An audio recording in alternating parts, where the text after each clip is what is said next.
மேசராசிக்கார அன்பர்கள் அனைவருக்கும் எனது அன்பு கலந்த வணக்கங்கள். நான் உங்கள் அஸ்ட்ரோ சின்னதுரை புலிமிசைக்குத்தூர் பெரம்பலூர் மாவட்டம். மேசராசி மார்கழி மாத பலன் 2025 நிகழும் மங்களகரமான விஸ்வாவசு வருடம் தமிழ் மாதங்களில் 9வது மாதம் மார்கழி மாதம். மேசராசிக்காரர்களுக்கு எப்படிப்பட்ட கிரக நிலையில் இருக்கிறது, அதனால் என்ன பலன்கள் ஏற்படும், இந்த மாதம் செய்யக்கூடிய வழிபாடுகள் என்ன, பரிகாரங்கள் என்ன என்பதையெல்லாம் பற்றி இந்த காணொலியிலே பார்ப்போம். இது போன்ற தொடர்ந்து தமிழ் மாத ராசி பலன்களை தெரிந்து கொள்ளவும் ஜோதிட தகவல்களை தெரிந்து கொள்ளவும் நமது சேனல் அஸ்ட்ரோ சின்னதுரை சப்ஸ்கிரைப் செய்து கொள்ளுங்க, லைக் பண்ணுங்க, நண்பர்களுக்கு ஷேர் பண்ணுங்க. அதாவது பாத்தீங்கன்னா சூரியன் தனுசு ராசியில சஞ்சரிக்கக்கூடிய காலம் தான் இந்த மார்கழி மாசம். அதாவது பகவான் ஸ்ரீகிருஷ்ணர் சொல்றார், மாதங்களிலே நான் மார்கழி என்கிறார். அதாவது இந்த மாதங்கிறது மார்கழி மாதங்கிறது அவ்வளவு சிறப்பு வாய்ந்தது. ஏன் அப்படின்னா ஆடி மாசத்துல இருந்து மார்கழி மாசம் வரை தட்சிணாயனம். இந்த மார்கழி மாசங்கிறது தட்சிணாயனம் முடிவடையக்கூடிய காலம். தேவர்களுடைய இரவு பொழுது காலம் இந்த ஆடி மாசத்துல இருந்து மார்கழி மாசம். அப்ப மார்கழி மாசங்கிறது விடியற் காலை பிரம்ம முகூர்த்தம். நமக்கெல்லாம் எப்படி இரவு, அதாவது விடிய காலையில 4:30 to 6 பிரம்ம முகூர்த்தமோ, அதே போல இந்த மாதம் தேவர்களுடைய பிரம்ம முகூர்த்த காலம் மார்கழி மாசங்கிறது. அதனாலதான் இந்த மாதம் முழுவதும் அதிகாலையில எழுந்திருச்சு பாத்தீங்கன்னா பாடல் படிக்கிறது, அவங்கவுங்க இஷ்ட தெய்வத்தை வழிபாடு செய்கிறது, இந்த மாதிரியான வேலைகளை செய்வாங்க. இந்த மார்கழி மாசம் பிரம்ம முகூர்த்தத்தில் எழுந்து இறைவனை வேண்டி என்ன வேண்டுமோ கேட்டால் உடனடியாக நடக்கும். ஏன்னா இது தேவர்களுக்கும் பிரம்ம முகூர்த்த காலம், நமக்கும் பிரம்ம முகூர்த்த காலத்திலே எழுந்திருச்சு நம்மளுடைய வேண்டுதல்களை சொல்லும் பொழுது அந்த வேண்டுதல்கள் நடக்கக்கூடிய அமைப்பாக இருக்கும். அவ்வளவு சிறப்பு வாய்ந்த மாதம் இந்த மார்கழி மாசம். இந்த மார்கழி மாசம் 4ஆம் தேதி பாத்தீங்கன்னா ஆஞ்சநேயர் ஜெயந்தி. அன்றைய தினம் ஆஞ்சநேயரை வழிபாடு செய்யும் பொழுது நம்மளுக்கு இப்ப 7.5 சனியால் ஏற்படக்கூடிய பாதிப்பு குறையும், நம்மை விட்டு தீய சக்திகள் எல்லாம் விலகக்கூடிய அமைப்பாக இருக்கும். அதே போல பாத்தீங்கன்னா இந்த மாசம், அதாவது பாத்தீங்கன்னா மார்கழி மாசம் 15ஆம் தேதி சர்வ முக்கோடி வைகுண்ட ஏகாதசி. அன்றைய தினம் பெருமாள் கோயிலிலே பரமபத வாசலை கடப்பவர்களுக்கு இம்மையிலும் சொர்க்கமாகும் வாழ்க்கை, மறுமையிலும் சொர்க்கம் கிடைக்கும் என்பது நம்பிக்கை. ஆக அன்றைய தினம் பாத்தீங்கன்னா சொர்க்க வாசல் சிறப்பு, அன்றைய தினம் பரமபத வாசலை கடப்பது சிறப்பு. அடுத்ததான் பாத்தீங்கன்னா 19ஆம் தேதி மார்கழி மாசம் 19ஆம் தேதி ஆருத்ரா தரிசனம். அன்றைய தினம் நடராஜர், சிதம்பரம் நடராஜரை வழிபாடு செய்யும் பொழுது தொழில் சம்பந்தமான வளர்ச்சிகள் பெருகும், தொழில் சம்பந்தமான போட்டி பொறாமைகள் எல்லாம் விலகக்கூடிய அமைப்பாக இருக்கும், தொழில் சம்பந்தமான வளர்ச்சி இருக்கும் பிரமாதமாக. அன்றைய தினம் ஆருத்ரா தரிசனம், நடராஜரை வழிபாடு செய்வது சிறப்பு.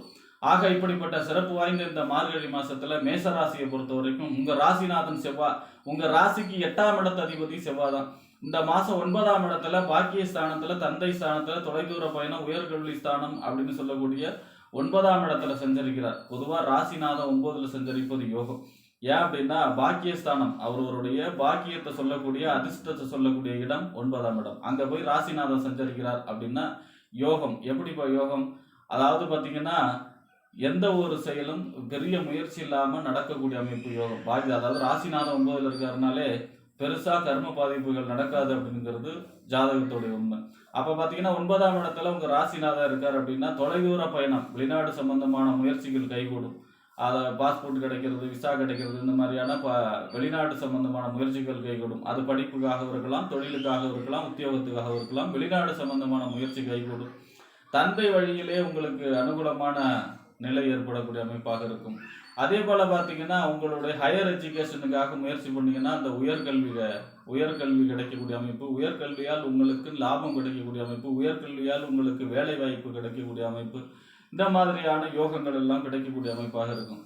8ஆம் இடத்து அதிபதியும் அவர் தான். 8ஆம் இடத்து அதிபதி 9ல இருக்காருன்னா தந்தையுடைய ஆரோக்கியத்தில் மட்டும் கொஞ்சம் அக்கறை செலுத்த வேண்டும், தந்தையுடன் வாக்குவாதத்தை தவிர்க்க வேண்டும். அடுத்ததா பாத்தீங்கன்னா உங்க மேசராசியை பொறுத்த வரைக்கும் 2ஆம் இடம் வாக்கு, தனம், குடும்பம், வருமானம் சொல்லக்கூடிய 2ஆம் இடத்திற்கும் 7ஆம் இடம் என்று சொல்லக்கூடிய கணவன் ஸ்தானம், மனைவி, அதே போல பார்த்தீங்கன்னா நண்பர்கள் ஸ்தானம், கூட்டு தொழில், சமூகம், வாடிக்கையாளர்களை சொல்லக்கூடிய இடம். இந்த 2க்கு 7க்கு உடையவர் யாருன்னா சுக்கரன் உங்க ராசிக்கு 8ஆம் இடத்துல சஞ்சரிக்கிறார். 8ஆம் இடத்துல சஞ்சரிச்சாலும் 5ஆம் தேதிக்கு அப்புறம் அவரும் 9ஆம் இடத்துல சஞ்சரிக்கிறார். 9ஆம் இடத்துல 2ஆம் இடத்து அதிபதி சஞ்சரிப்பது யோகம். 2ஆம் இடங்கிறது வருமான ஸ்தானம், தனஸ்தானம்.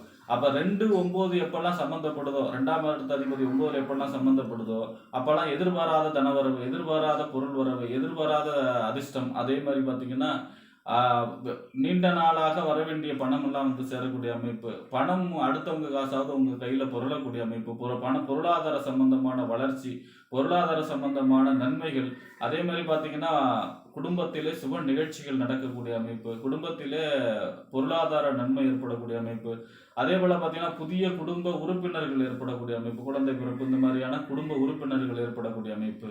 அவர் தான் 7ஆம் இடத்ததிபதி. 7ஆம் இடத்ததிபதி 9ல இருக்கிறாருன்னா திருமணம் சம்பந்தமான முயற்சிகள் கைகூடும். அந்த மாசம் திருமணம் செய்யலைன்னா கூட பார்த்து வைக்கலாம். அதாவது பாத்தீங்கன்னா இங்க மாப்பிள்ளை இருக்கு, பொண்ணு இருக்கு அப்படின்னு சொல்லி பார்த்து வைக்கக்கூடிய அமைப்பு. அதே மாதிரி பாத்தீங்கன்னா வாடிக்கையாளர்களால் நன்மை. அதாவது பாத்தீங்கன்னா உங்க தொழில வந்து வாடிக்கையாளர்கள் பெருகக்கூடிய அமைப்பு, தொழில் சம்பந்தமான கூட்டு தொழில் சம்பந்தமான வளர்ச்சி ஏற்படக்கூடிய அமைப்பு, நண்பர்களால் ஒரு சில உதவிகள் ஏற்படக்கூடிய அமைப்பு, இந்த வெளிநாடு சம்பந்தமான முயற்சிகள் கைகூடக்கூடிய அமைப்பு, இந்த மாதிரியான அனுகூலமான பலன்களை தான் சுக்கிரனும் தர இருக்கிறார் இந்த மாதம். அடுத்ததா பாத்தீங்கன்னா உங்க ராசிக்கு 3ஆம் இடம் முயற்சி ஸ்தானம், இளைய சகோதர ஸ்தானம், வெற்றி ஸ்தானம், ஒப்பந்தம், கையெழுத்தெல்லாம் சொல்லக்கூடிய இடம். 6ஆம் இடம் என்று சொல்லக்கூடிய நோய், எதிரி, ஒன்பு, வழக்கு, கடன் ஸ்தானத்துக்கு அதிபதி அவர் தான். 3க்கு 6க்கு அதிபதி புதன். அவரும் பாத்தீங்கன்னா 8ஆம் இடத்துல தான் சஞ்சரிக்கிறார். எது வரைக்கும்னா 15ஆம் தேதி வரை. பொதுவா 6ஆம் இடத்து அதிபதி 8ல சஞ்சரிக்கிறார்னா விபரீத ராஜயோகம். அதாவது ஒரு மறைவு ஸ்தானாதிபதி மற்றொரு மறைவு ஸ்தானத்துல சஞ்சரிச்சா அதுக்கு பேரு விபரீத ராஜயோகம். கெட்டவன் கெட்டிடில் கிட்டிடும் ராஜயோகம். அதாவது எதிர்பாராத அதிர்ஷ்டம், எதிர்பாராத தனவரவு, எதிர்பாராத நன்மையை சொல்லக்கூடிய அமைப்புல இருக்கும், எதிர்பாராத பொருள் வரவை சொல்லக்கூடிய அமைப்பாக இருக்கும். ஆனா 3ஆம் இடத்து அதிபதி 8ல சஞ்சரிக்கிறார் அப்படின்னா ஒப்பந்தம், கையெழுத்து, இந்த மாதிரியான டாக்குமெண்ட், இந்த மாதிரியான விஷயங்கள்ல கவனமாக இருக்க வேண்டும். எது வரைக்கும் இருக்குன்னா இந்த மார்கழி மாசம் 15ஆம் தேதி வரைக்கும் ஒப்பந்தம், கையெழுத்து, டாக்குமெண்ட், ஜாமீன் கையெழுத்து போடுறது, இந்த மாதிரியான விஷயங்கள்ல கவனமாக இருக்க வேண்டும். இளைய சகோதரிடம் விட்டு கொடுத்து செல்ல வேண்டும், வாக்குவாதத்தை தவிர்க்க வேண்டும். 15ஆம் தேதிக்கு அப்புறம் பாத்தீங்கன்னா உங்க ராசிக்கு அவரும் 9ஆம் இடத்துல சஞ்சரிக்க போகிறார். 3க்கும் 6க்கும் உடையவர் 9ஆம் இடத்துல சஞ்சரிக்கிறார். 3ஆம் இடத்து அதிபதி 9ஆம் இடத்துல சஞ்சரிக்கிறார்னா புதிய ஒப்பந்தங்கள், கான்ட்ராக்ட் கிடைக்கக்கூடிய அமைப்பு, அதே போல பாத்தீங்கன்னா பத்திரப்பதிவு நடக்கக்கூடிய அமைப்பு, இளைய சகோதர வழி அனுகூலங்கள் எல்லாம் கிடைக்கக்கூடிய அமைப்பு, உங்களுக்கு கீர்த்தி, புகழ், அந்தஸ்து, கௌரவம் உயரக்கூடிய அமைப்பு. 6ஆம் இடத்து அதிபதி 9ல சஞ்சரிக்கிறார்னா வேலை கிடைக்கக்கூடிய அமைப்பு, வேலை இல்லாதவர்களுக்கு வேலை கிடைக்கக்கூடிய அமைப்பு, பதவி உயர்வு கிடைக்கக்கூடிய அமைப்பு. ஆனால் தந்தையுடைய ஆரோக்கியத்தில் மட்டும் கொஞ்சம் அக்கறை செலுத்த வேண்டும். மற்றபடி பதவி உயர்வு, வேலை கிடைக்கக்கூடிய அமைப்பு போன்ற நல்ல விஷயங்கள் நடக்கக்கூடிய அமைப்பாக இருக்கும். அடுத்ததா பாத்தீங்கன்னா உங்க ராசிக்கு 5ஆம் இடத்து அதிபதி புத்திரஸ்தானம், புத்தி, சிந்தனை, செயல்திறன், பதவி, விளையாட்டுன்னு சொல்லக்கூடிய 5ஆம் இடத்து அதிபதி சூரியன். அவர் இந்த மாசம் 9ஆம் இடத்துல தான் சஞ்சரிக்கிறார் மாதம் முழுவதுமே. அப்ப 5ஆம் இடம், அதாவது 5ம் 9ம் மிஞ்சும் பொருள் தரும்னு சொல்லுவாங்க. அதாவது கேந்திரம் அப்படின்னா 1, 4, 7, 10. இது வந்து விஷ்ணு ஸ்தானம். 1, 5, 9ங்கிறது திரிகோண ஸ்தானம், லட்சுமி ஸ்தானம். அதாவது பெருசா எஃபெக்ட் போடாம நமக்கு பொருள் வரவு, நம்ம செய்யக்கூடிய செயல் வெற்றி கொடுக்கக்கூடிய அமைப்பு தான் லட்சுமி ஸ்தானம். அதான் 1, 5, 9ங்கிறது. அப்ப இந்த 1, 5, 9 அப்படிங்கிற அமைப்பு மிக அற்புதமாக இருக்கிறது. 5ஆம் இடத்து அதிபதி 9ல இருக்கார், ராசி அதிபதி 9ல இருக்கார். அப்ப பாத்தீங்கன்னா 5ம் 9ம் மிஞ்சும் பொருள் தரும், எதிர்பாராத நன்மை, எதிர்பாராத அதிர்ஷ்டம், எதிர்பாராத தனவரவு சொல்லக்கூடிய அமைப்பாக இருக்கும். அதே போல பாத்தீங்கன்னா 5ஆம் இடத்து அதிபதி புத்திரஸ்தானம், குழந்தை பிறப்பு, கரு உண்டாகக்கூடிய அமைப்பு, காதல் ஏற்படக்கூடிய அமைப்பு, காதலில் வெற்றி பெறக்கூடிய அமைப்பு, பூர்வீகம் சம்பந்தமான அனுகூலங்கள் கிடைக்கக்கூடிய அமைப்பு, பதவி, 5ஆம் இடம் பதவி கிடைக்கக்கூடிய அமைப்பு, விளையாட்டு போட்டிகளிலே வெற்றி பெறக்கூடிய அமைப்பு, இந்த மாதிரியான அமோகமான பலன்கள் ஏற்படும். அப்ப 5ஆம் இடத்து அதிபதி 9ல இருக்கிறது அரசு சம்பந்தமான முயற்சிகள் கைகூடக்கூடிய அமைப்பு. அரசு சம்பந்தமா ஏதாவது வேலை ட்ரை பண்ணும் போது, அல்லது அரசு சம்பந்தமான ஏதாவது கான்ட்ராக்ட் ட்ரை பண்ணும்போது அந்த அரசு சம்பந்தமான முயற்சிகளையும் வெற்றி கொடுக்கக்கூடிய அமைப்பாகவே இருக்கிறது. ஆக இந்த மார்கழி மாசங்கிறது மேசராசியை பொறுத்த வரைக்கும் பாக்கியஸ்தானம் வலுவடைவதால பாக்கியங்கள் அதிக அளவில் சேரக்கூடிய மாதமாக, அதே போல பாத்தீங்கன்னா எந்த ஒரு செயலுக்கும் பெருசா எஃபெக்ட் போடாம எல்லாம் எளிதாக ஒரு தடை தாமதம் இல்லாம எல்லா செயல்களும் வெற்றி தரக்கூடிய மாதமாக மேசராசிக்காரர்களுக்கு இந்த மார்கழி மாசம் அமையும் என்று கூறி விடைபெறுகிறேன். நன்றி, வணக்கம்.